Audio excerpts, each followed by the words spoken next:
جی زاہد صاحب، آپ نے ایاز وزیر صاحب کی بات سنی کہ بہت اہم آبویسلی آرگنائزیشن ہے اس کا، اگر ہم ریسورسز یا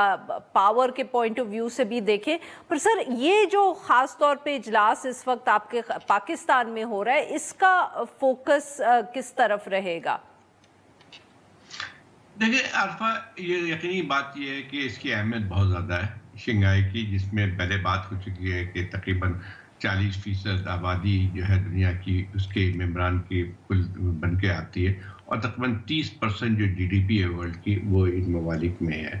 تو یہ اس لحاظ سے تو دیکھا جائے تو ایک بڑا وسیع قسم کا اتحاد ہے، لیکن اس میں ایک اور بات بھی آتی ہے کہ اس اتحاد ایک لحاظ سے جو ہے کچھ معاملات پہ جو ہے تمام متفق ہیں، لیکن یہ کوئی ملٹری پیکٹ نہیں ہے، نہ ہی بننے جا رہا ہے۔ اس کا مقصد بنیادی طور پہ، جیسے ابھی پہلے بات ہو رہی تھی، کہ دیکھیں یہ پہلے شروع میں جب اس کی بنی تھی، بلکہ 1996 میں یہ 5 ممالک تھے، سینٹرل ایشین کنٹریز تھے، اور اس کے بعد جو ہے رشیا اور چائنا بھی تھے۔ اس وقت یہ تھا کہ جو ایک لوز قسم کا تھا، جہاں پہ آپ جو ان کے بارڈر ڈسپیوٹ تھے اس کو طے کرنا تھا، اور سیکیورٹی بھی ایک چیز تھی۔ آگے چل کے جب دوسرے ممالک شریک ہوئے تو اس کی نوعیت بڑھ گئی، لیکن ابھی بھی جو ہے جو اس کا بنیادی مقصد جو تھا، ایک یہ تھی سیکیورٹی کا مقصد وہی تھا کہ جو ایک ٹیررزم کا ایک پوری زمانے میں ایک مسئلہ بن کے آیا تھا، اس لحاظ سے کوئی کوآپریشن کرنی تھی۔ دوسری طرف یہ بھی تھی کہ کوشش بات کی جا رہی تھی کہ کچھ اکنامک اور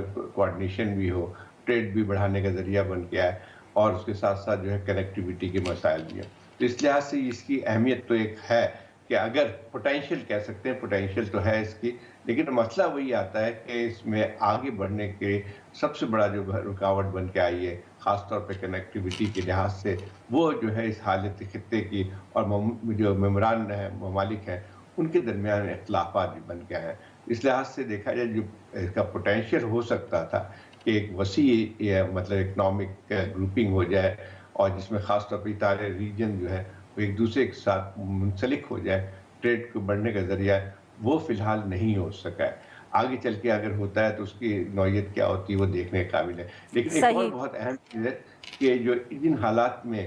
یہ کانفرنس ہو رہی ہے، اس میں اگر دیکھا ہے تو خطے میں بڑی تبدیلیاں آ رہی ہیں۔ جیو پولیٹیکل جو ہے فاسٹ چینجنگ جیو پالیٹکس میں یہ ہو رہا ہے، جہاں ہم دیکھتے ہیں کہ ایک پورا بالکل۔ جیسے میں جنگ کے خطرات منڈلا رہے ہیں۔ ایران جو اس کا یہاں کا ممبر ہے، اس پہ ایک لحاظ سے ایکسپیکٹڈ ہے کہ اسرائیل کا حملہ ہو۔ بالکل۔ تو